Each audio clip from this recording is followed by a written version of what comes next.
Well, hey, we are back, and look what I found at Target. Oh my goodness, they actually had something. Oh my God. Look at that figure. So yes, it looks like I finally was able to get the Crimson Guard, one of my most cherished toys that I had when I was younger. And at those days, I only had one of anything. I never had like an army. So I was able to snag at least two of these. Plus I have two on pre-order that are coming in. So I will now have an army of these guys, which, you know what? I'm not gonna complain, yo. And he's number 50 in the series. So I think the latest one is what, 61 is the Kamakura. I think he was the last one. But I'm digging the artwork a little bit on this, if I must be so bold as to be serious here. So it's really, really kind of cool, even though he's using weapons he doesn't come with. But oh well. And of course, they haven't changed the back like in forever. And I have this sneaking suspicion they're not going to update it anymore. I think they're pretty much done with that. And as for the stats, I know no one really cares about them, but I did actually, just for the heck of it, went and looked it up, and essentially what they are is his top skill there is going to be, or his role is covert ops, and he's only level 1. And he is really good at like explosions, so but only level 1. But he's level 2 in infiltration and level 2 in hey all of y'all is sabotage. Yeah. So that's what apparently he's good at, which is essentially the same as the Viper officer, except I think he was level 1, maybe he was level 2 sabotage, I can't remember. So anyway, why don't we free him from his prison? Yes! Alright, I'm going to get out my old trusty knife here. Let's start with the bottom. Oh yeah, by the way, he is a C3252A. I don't know if I'm going to be able to get in focus. I'm going to try, but if it's there, right down there. And also I'm just finding out that this number might be important too. That's the line within that hub that's doing the work. And there'll be future videos where I'll discuss why that's important. All right. And getting this out. Bye-bye sheet of paper because we don't need it or want it. Oh, there goes the box. All right, accessories out. Yeah, they did this thing where they've dug the accessories into the plastic, and it makes like getting the clip, the magazine, which has now gone to the floor. Oh well, I'll get that in a minute.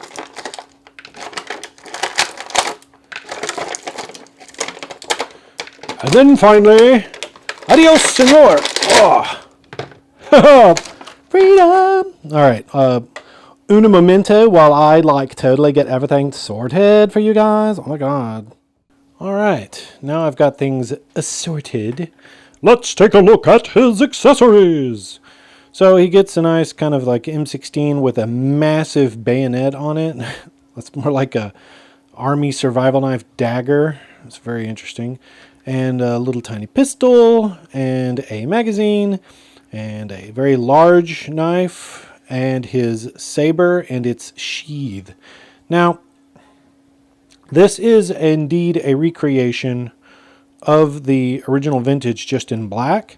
And I'm not going to lie, man, it is an incredibly detailed backpack. It almost looks like it would, like you could fold it open. And it's heavy.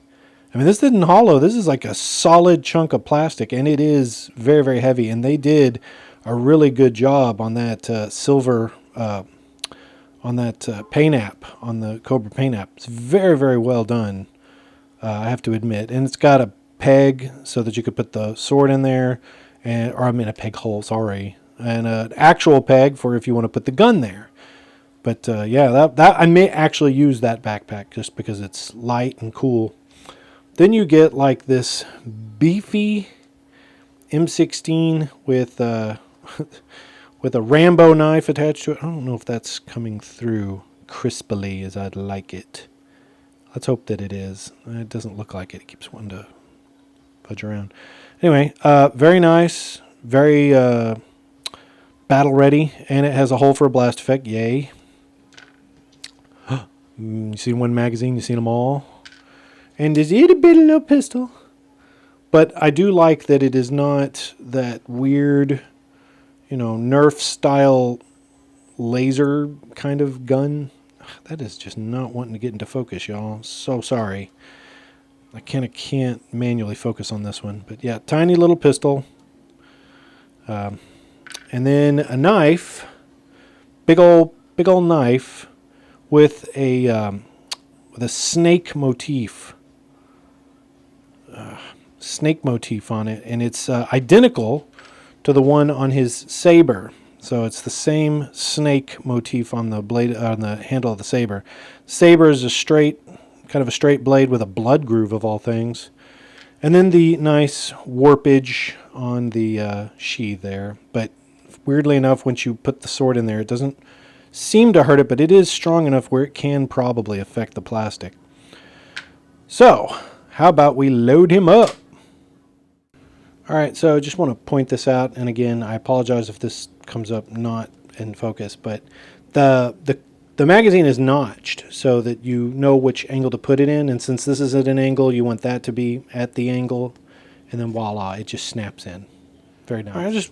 I was trying to put him together, and I realized that this gun is super rubbery bendy, but the first one that I opened was not. Like, I thought I was about to break this handle off. Oh my gosh. And so I'm going to prove it to you. This is the other one, and it's not nearly as bendy. It's sturdy. I can actually mess with it and get it in his hand, but that one, it's like jeepers. I don't know what happened there. Anyway, so let's take a look at the figure. Okay, so now he's got all the stuff loaded out on him. Sorry, I'm still just kind of weirdly disappointed. These all came from the same location, and I'm starting to realize that there are issues. Like, this arm is about to have the same issue as Dusty, where it's about to just pop off from just regular use. That's just, oh my gosh. I mean, they only had one job, and that thing's about to pop off. I don't understand. At least the shoulder joint isn't loose, but the other one that I have doesn't do that.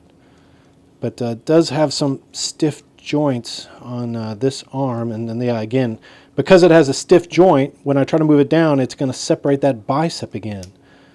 Oh, you hear that?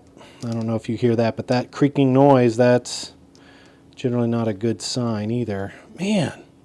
So 1 out of 2, I guess, ain't bad, but he's got pinless elbows, pinless knees. So in that respect, I mean, it's a really well done figure in as far as design. I thought I was going to have a lot more positive things to say, because the first one I took out of the package was incredibly awesome, but this particular one is, well, it's a bit muffed, just a tiny bit.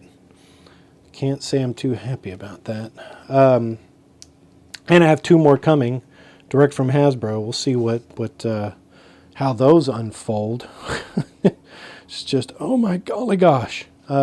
Anyway, but all that aside, the details are really incredible. He's got some really good texturing, which I'm not going to be able to show with this lens, unfortunately, or even in this light, but there's a very fine texture here. Paint apps are on point. I see almost no paint app failures.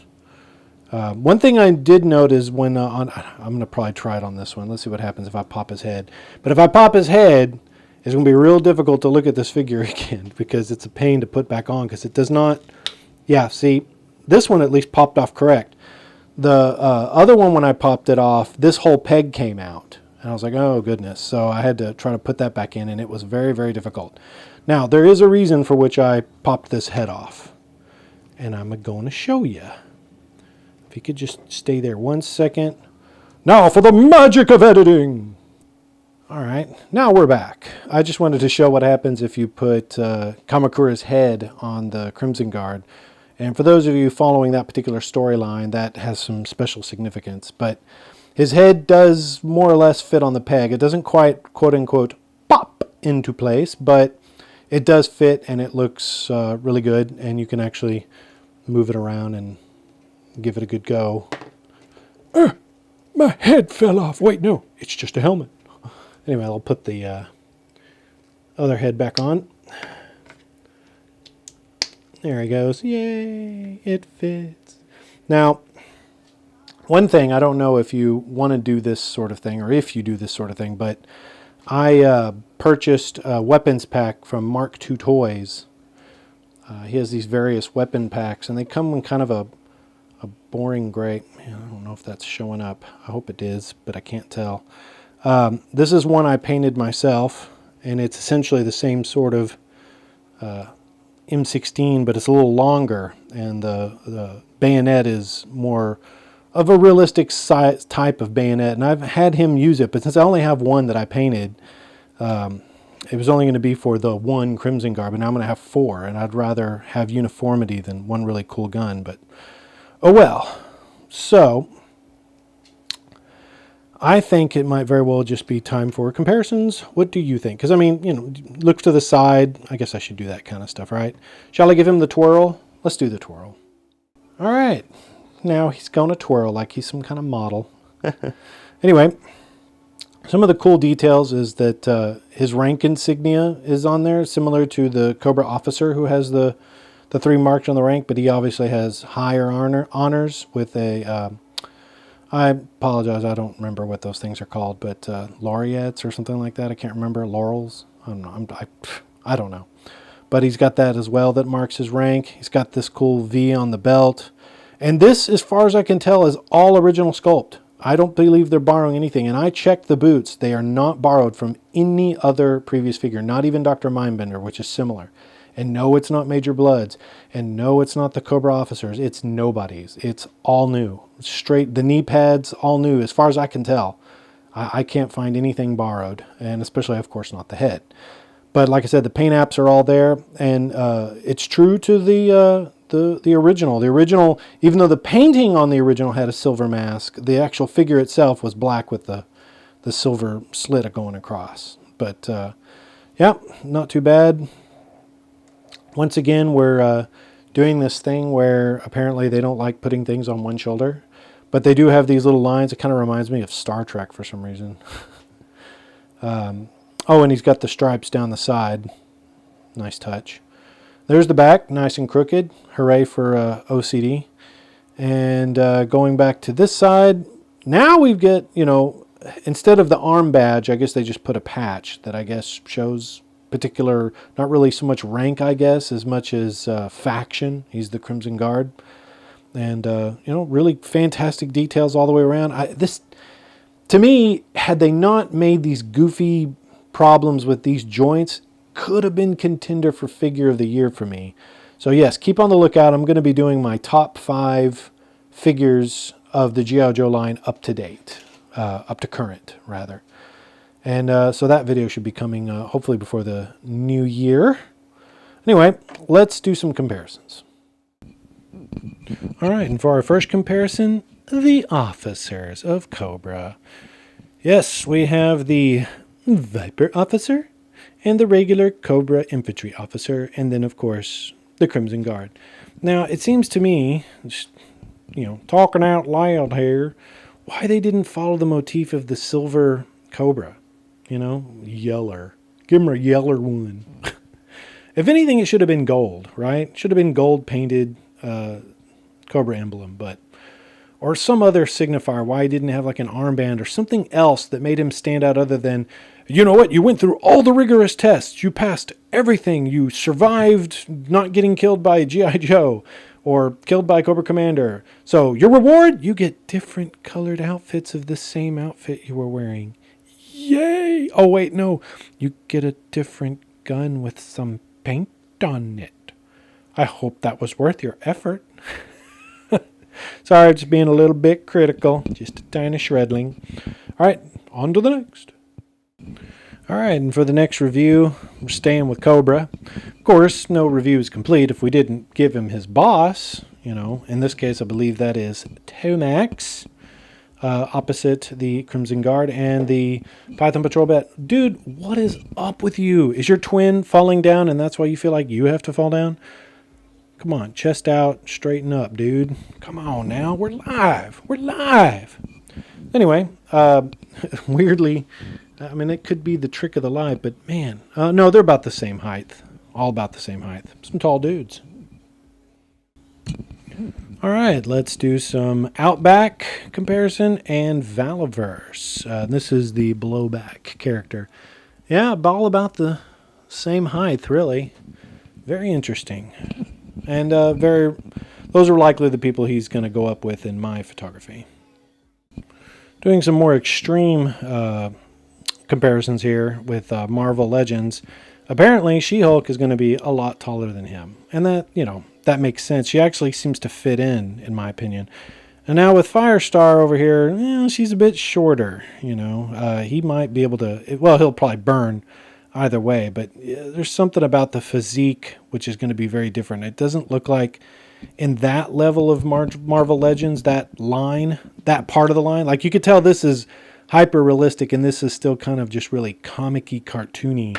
And I've decided that they don't really match up. I mean, the various anatomy, the structure, just to me it doesn't fit. Maybe it fits for you, but for me it does not. Well, all right, that about wraps up my Crimson Guard review, and I hope you enjoyed it. I hope it was informative, even though I doubt that it was. Just kidding. There are probably going to be like a million of these coming out as far as the reviews. And the fact that I found them at Target tells you that they're probably just going to be everywhere. But I'm still going to keep my pre-orders. And if they all go through as planned, I should have a total of 5. Very interesting. Okay, well, guys and gals and whomever, we will see you on the next review.